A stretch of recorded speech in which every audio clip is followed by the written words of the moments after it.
But then again, I played drums for Linda as a guitar player solo album, and that was so much fun to do that. But it was something completely different. Yeah, and we just got drunk every day and just smelled like booze and shit, and it was great. And it's just all the projects or the different things I've been involved outside of him. There's always been a different reason to do them, more or less.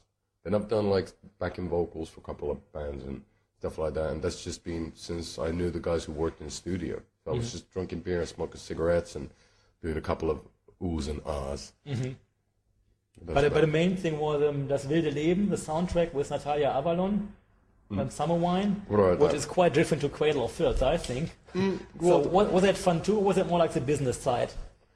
Well, I didn't write the song, so I don't get a lot of money off of that. But it's Lee Hazelwood classic. I had a bit of spare time, and then I heard about a film, and then I heard about the possible different tracks to cover, and then we picked Summer Wine. Thought that it's a beautiful track, I can sing it. But the main reason I did the whole thing was that the studio was in Hamburg. So I had a couple of friends in Hamburg, so I just wanted to fly in for free, stay in a hotel for free, and get my party on for like a couple of days. The Turbo-Jugend buddies. Yeah, exactly. El Presidente and everybody. So I was just hanging out with my friends in Hamburg. So that was basically what it was all about for me, more or less. It was great to be asked, and everybody was professional, it was fun. But it's still a fairly simple song. So I sang it in, 3 hours, 4 hours? So then I went to the bar. So the video shooting was way more I was drunk complicated. I was drunk during the video shooting as well. I slept like 2 hours before that and went straight to the studio looking like shit. And I looked like shit on the video as well. But yeah, that was a longer day. And then we went out again. That was just a fun weekend, so it was a good thing to do. We thought that, I've never been involved with movie soundtracks before, so we thought that maybe, we had Join Me in Death on 13th Floor, but it wasn't done for the movie. Okay. So we had the song before, and then they just asked whether we have songs, and we played them a few songs, and they liked Join Me, so that song was attached to the film. Same as with Transformers, that they were asking for music, and we said, if you want to use, let's use Passion, Skill, and Floor, you can use that. And I think that it's in the movie for about 10 seconds or whatever, but it's still there and it's on the soundtrack. So I just thought that'd be interesting to see and to work with different people. And so it was a combination of those things. But did you see the movie before you sang the song? No, because they still haven't done an English dubbed or English subtitled version of it. So I still haven't seen the movie. And were you familiar with Uschi Obermeier before?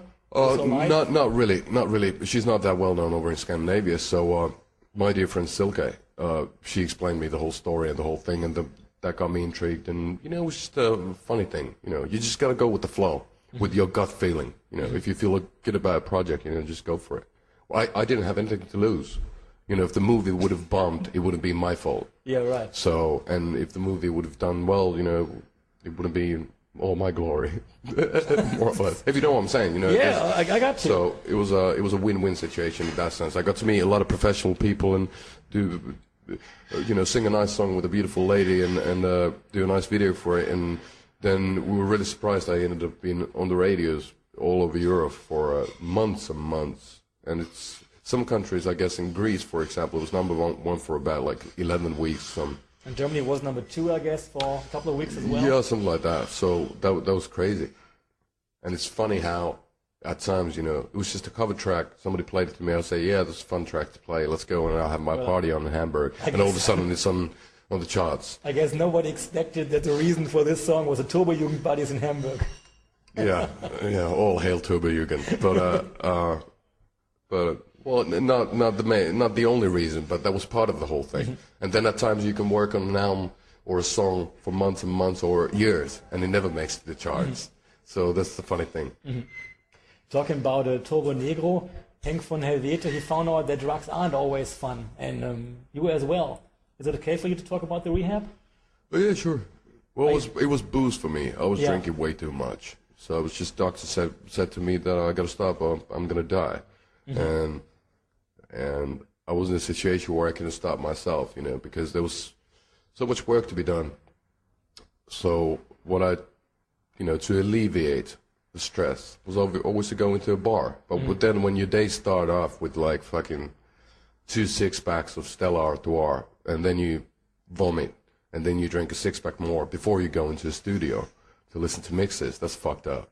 So I ended up drinking like a case of beer and half a bottle of vodka a day for a long time. And when I drink, I don't eat. So my whole physique was fucked up. But, you know, I'm one of those guys that I gotta overdo everything. So it was fine as an experience. The rehab was fun. It was just a vacation. How long did it take? A month.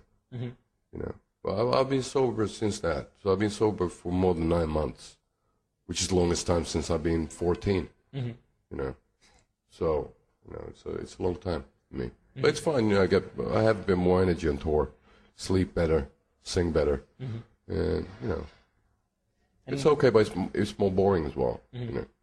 In which situation is it harder to stay sober? If you sit at home or if you're on tour? I don't have any problem staying sober. It's just that life is very boring, especially for touring musicians. Since, let's say, we were just on tour for about 4.5 months. We played maybe 70 gigs, or whatever it was, 70 or 80 or 90 gigs. And if you play an hour and a half, well, that is hour and a half. That is more than 100 hours of work, but that's not a lot of work compared to the time you're spending on tour. So there's nothing to do.